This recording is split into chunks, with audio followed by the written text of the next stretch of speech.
இஸ்லாமியர்களின் ஐம்பெரும் கடமைகளில் ஒன்றான ரமலான் மாதத்தில் நோன்பினை கடைபிடிக்கும் இஸ்லாமியர்கள் பகல் நேரங்களில் உண்ணாமல் தண்ணீர் அருந்தாமல் இறைவனுக்காக நோன்பு நோக்கின்றனர். இந்த ரமலான் மாதம் முழுவதும் நோன்பினை கடைபிடிக்கும் இஸ்லாமியர்கள் அதிகாலையில் உணவு உட்கொண்டு மாலை வரை ரமலான் நோன்பு இருப்பார்கள். இந்நிலையில் ரமலான் மாதத்தின் 27 நாள் இரவினை இஸ்லாமியர்களின் புனிதமிக்க குர்ஆன் அருளப்பட்ட இரவாக கருதி விடிய விடிய இஸ்லாமியர்கள் தொழுகையில் ஈடுபடுவர்.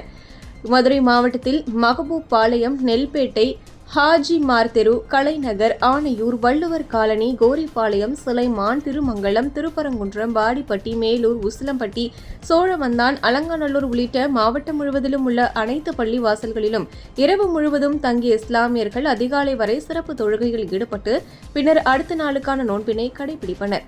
இந்நிலையில் லைலத்துல் கத்ரு இரவை முன்னிட்டு மதுரை மகபூப் பாளையம் பகுதியில் உள்ள பள்ளி வாசலில் நோன்பை வைப்பதற்காக அதிகாலை 3 மணிக்கு சஹர் உணவு பரிமாறப்பட்டது. இதில் இஸ்லாமியர்கள் மட்டுமின்றி அனைத்து சமூகத்தினருக்கும் அழைப்பு விடுக்கப்பட்டு இரவில் சஹர் விருந்தாக 2000 பேருக்கு பிரியாணி அளிக்கப்பட்டது. உடனுக்குடன் சமைக்கப்பட்டு பிரியாணி வழங்கப்பட்டது. இதில் மதுரை மாநகர் பகுதியைச் சேர்ந்த ஏராளமானோர் கலந்து கொண்டு பிரியாணியை உட்கொண்டனர். இதனை அடுத்து இஸ்லாமியர்கள் சிறப்பு தொழுகையில் ஈடுபட்டனர். இஸ்லாமியர்களின் புனித மிக்க இரவான லைலத்துல் கத்ரு இரவில் அனைத்து சமூகத்தினருக்கும் வழங்கப்பட்ட சமத்துவ விருந்து அனைத்து தரப்பினரையும் நிகழ்ச்சியில் ஆழ்த்தியது. அல்லாஹு அக்பர், அல்லாஹு அக்பர்.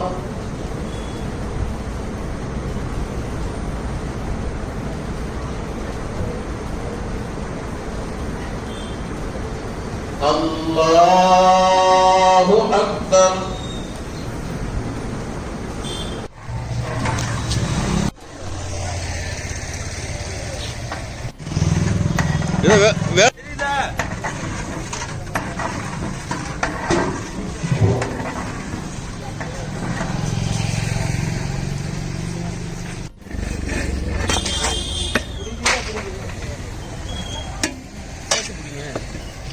ஃபர்ஸ்ட் க்ளோஸ் எடுத்து முன்னாடி அவர் முன்னாடி போங்க. ஆமாம்,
நாளை 8 மணி சென்ட்ரில் போயிட்டு